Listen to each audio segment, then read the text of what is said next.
अस्सलाम वालेकुम traders, Irshad Yusuf from Lahore और उम्मीद है आप सब लोग खैरियत से होंगे, प्रॉफिट में ट्रेड कर रहे होंगे। आज का डेली का गोल्ड एनालिसिस 25 सितंबर 2025 थर्सडे के लिए, और वीडियो पूरी देखिएगा क्योंकि आज जो मार्केट ने बेरिश मूवमेंट दी है हम उसको पूरा जाके एनालिसिस करने वाले हैं और उसको पूरा समझने वाले हैं कि मार्केट के टिप कहाँ कहाँ तक बनते हैं और हमें अच्छी स्विंग बाय कहाँ से मिल सकती है। गो के सारा एनालिसिस वीकली वीडियो में होना चाहिए था, लेकिन चूँकि आप लोग वेट कर रहे होते हैं वीडियो का, इसलिए आपके साथ ये तमाम एनालिसिस शेयर करना जो है वो बहुत ज़्यादा ज़रूरी है। सबसे पहले अगर हम फंडामेंटल की बात करें तो कल शाम को 5:30 बजे फाइनल जीडीपी और अनएम्प्लॉयमेंट कंप्लेंट्स का डाटा जो है वो रिलीज़ किया जाएगा। चांसेस आर हाई कि डाटा विल बी पॉजिटिव और मार्केट डिप लगा सकेगी, प्रोबेबिलिटी ज़्यादा है। इसके अलावा मीडियम इम्पैक्ट न्यूज़ हैं और मिक्स एक डाटा जो है वो रिलीज़ हो सकता है। सो मार्केट जो है वो अपनी एक स्ट्रक्चर जो है उसको बरकरार रखेगी, उसको कैरी रखेगी। हम टेक्निकल टाइम फ्रेम चार्ट के ऊपर जाके देखते हैं, समझने की कोशिश करते हैं कि क्या बिहेवियर है मार्केट का। H1 के टाइम फ्रेम के चार्ट के ऊपर आते हैं और मार्केट ने क्रिएट किया है एक चेंज ऑफ करेक्टर यहाँ पर, और चेंज ऑफ करेक्टर जो है एक वैलिड चेंज ऑफ करेक्टर जो है वो क्रिएट हुआ है। अगर हम स्ट्रक्चर को जाके देखें तो इससे पहले आप अगर देखते हो तो मार्केट अपना हायर हाई और हायर लो क्रिएट कर रही थी, लेकिन इस वक्त इस दफ़ा इस हायर हाई और हायर लो को क्रिएट करने में क्या डिफरेंस है, इसको जाके समझने की कोशिश करते हैं। सबसे पहले अगर आपको मैं बताऊं तो यहाँ पर आप देख सकते हैं एक एम पैटर्न जो है वो बिल्ट हुआ है और ये H4 के ऊपर भी आपको नज़र आएगा।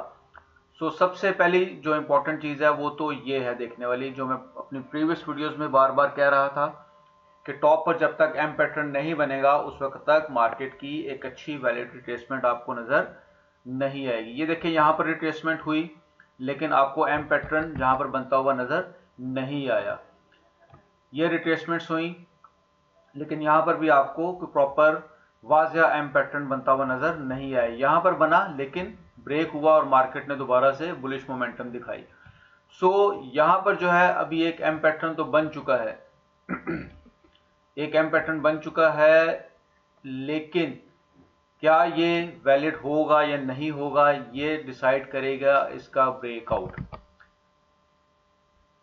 और इसका ब्रेकआउट जो है वही ये डिसाइड करेगा कि इसकी क्या वैलिडिटी है। सो उसमें यहाँ पर हमने एक स्ट्रक्चर की सपोर्ट ली है, और अगर यहाँ पर जाकर हम एक फिब का लेवल एक ड्रॉ करें इस सारे स्विंग का,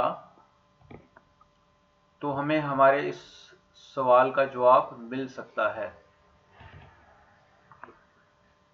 3710 के आसपास जो है हमें 0.50 की एक अच्छी सपोर्ट नज़र आ रही है, और इससे पहले यहाँ पर हमें 3729 के ऊपर भी 0.382 लेवल का लेवल एक नज़र आ रहा है। यहीं पर एक डेली का फेयर वैल्यू गैप भी मौजूद था जो कि पिन हो चुका है। मैं आपको डेली का फेयर वैल्यू गैप भी दिखा देता हूँ। ये वाला फेयर वैल्यू गैप था, यहाँ पर ये वाला एक बहुत बड़ा एरिया था फेयर वैल्यू गैप का जो कि पिन हो चुका है। ये वाला एरिया, ये वाला फेयर वैल्यू गैप। सो ये फेयर वैल्यू गैप जो है वो पिन हो चुका हुआ है, और इसका 50% जो है हम वो भी कैलकुलेट कर लेते हैं कि फेयर वैल्यू गैप कहाँ तक जो है वो जा सकता है।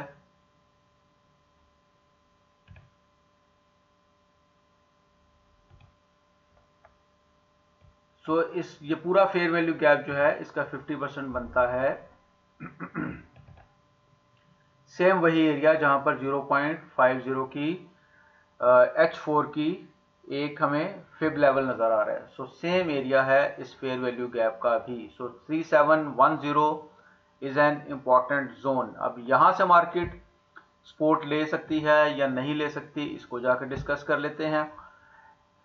H1 के ऊपर एम पैटर्न जो है इस वक्त एक स्ट्रक्चर की सपोर्ट के ऊपर है। फेयर वैल्यू गैप जो है वो भी पिन हो चुका हुआ है, यहीं पर डेली का फेयर वैल्यू गैप भी पिन हुआ है, और यहीं पर H4 का फेयर वैल्यू गैप भी पिन हुआ है, और यहीं पर एम पैटर्न की एक वैलिड रिट्रेसमेंट भी पेंडिंग है।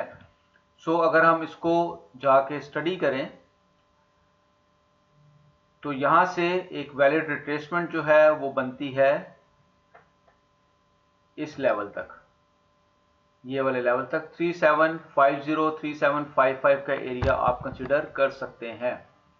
सो मार्केट को अगर ड्रॉप करना है तो फिर मार्केट प्राइस यहीं से ड्रॉप करेगी, अपने इस सपोर्ट को ब्रेक करेगी और 3710 पर आकर यहाँ से हल्का सा रीटेस्ट करने के बाद दोबारा से मार्केट जो है एक डाउनवर्ड ट्रेंड को कंटिन्यू करेगी कुछ इस तरह से। सो ये पॉसिबिलिटी जो है वो इस वक्त मुझे नज़र आ रही है। अब कहाँ तक नीचे आएगी ये भी, इसको भी देख लेते हैं जाके। इसको हम कंसीडर करते हैं डेली के टाइम फ्रेम चार्ट के ऊपर जाके कि डेली के टाइम फ्रेम चार्ट के ऊपर हमें कहाँ पर सपोर्ट नज़र आ रही हैं।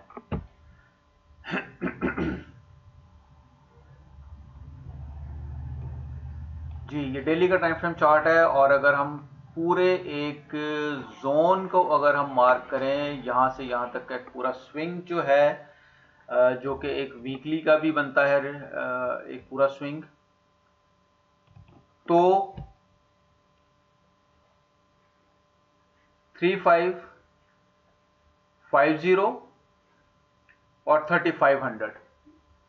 सो यहाँ पर मार्केट जो है वो इजीली आ सकती है 3500 तक। और इसकी एक और रीज़न जो मैंने आपको बताई थी, इस बात को गौर से समझिएगा कि मार्केट ने अपनी डिमांड पूरी करनी थी 3820 पर। अभी अगर मार्केट जो है वो यहाँ से किसी और सपोर्ट एरिया से सपोर्ट लेने के बाद ये एम पैटर्न अगर फेल होता है और इसको फेल होने पे मार्केट 3820 पे नहीं जाती तो फिर आप इसी को वैलिड रिट्रेसमेंट समझें। और 3800 का मतलब है कि मार्केट ये उठी थी 3300 से। सो $500 यहाँ पर हमें पूरे नज़र होते हुए नज़र आ रहे हैं।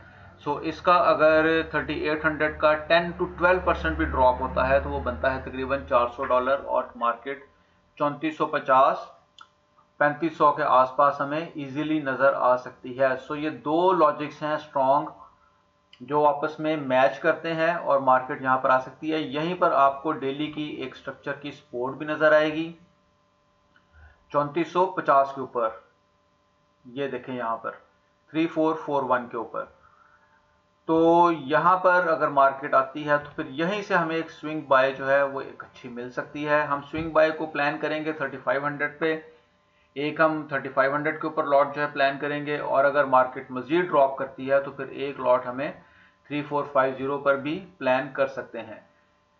ये तो था मेरा डिटेल्ड एनालिसिस। लेकिन अगर कल के लिए आप बात करें तो मैं कल की अगर आपको, तो जिस तरह से मार्केट बाय जा रही थी और हर कोई सेल करने की कोशिश कर रहा था और उसी में लोगों ने अपने अकाउंट भी वॉश किए, बड़े बड़े लॉसेस किए, उसी तरह से अब आप लोग मेहरबानी करके बार बार हर जोन से बाय करने की कोशिश ना करें।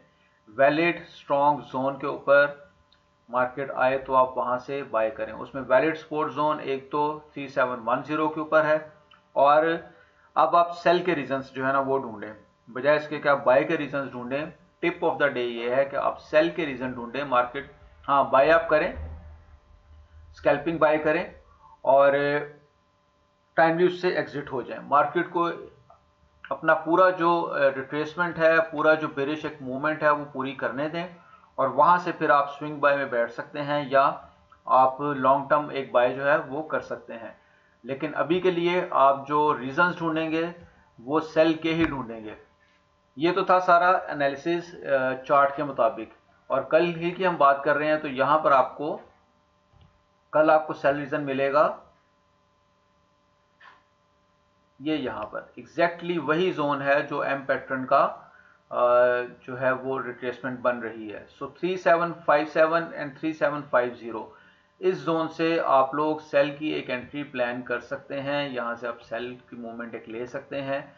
मार्केट अपने रिट्रेसमेंट कंप्लीट करेगी, लेकिन दूसरी सूरत में अगर मार्केट इस सपोर्ट को ब्रेक करती है 3725 से 3720 की सपोर्ट को ब्रेक करती है तो फिर 3700 एंड 3710 का एरिया हमें एक अच्छा सपोर्ट जोन जो है वो नज़र आ रहा है। सो यहाँ पर ड्रॉप होने के बाद आप रिट्रेसमेंट पे एक ये ट्रेड भी प्लान कर सकते हैं। सेल की। सो ये 2-3 प्लान आप जेन में रखते हुए आप इनको कंटिन्यू कर सकते हैं, लेकिन टिप ऑफ द डे यही है कि बार बार बाय की एंट्री ना लें, बार बार बाय में घुसने की कोशिश ना करें। आपका स्टॉप लॉस एक दफ़ा 2 दफ़ा हिट होता है, इनफ होता है इस चीज़ की कंफर्मेशन के लिए कि मार्केट जो है वो अब मज़ीद आपको बाय में रहने की इजाज़त नहीं दे रही, आपको मज़ीद बाय अब नहीं करनी चाहिए। सो एक आधा स्टॉप लॉस हिट हुआ, आप इजीली आराम से एग्जिट करें और वेट करें कि मार्केट किसी स्ट्रक्चर पे जाके बैठे। जोन टू जोन ट्रेड करें, स्टॉप लॉस लें, बखुशी मार्केट को स्टॉप लॉस अपना दें और नई ट्रेड का प्लान करें। यही मार्केट का असूल है। बहुत शुक्रिया, वीडियो पसंद आई, दुआ में याद रखिएगा, लाइक कीजिएगा, फॉलो कीजिएगा।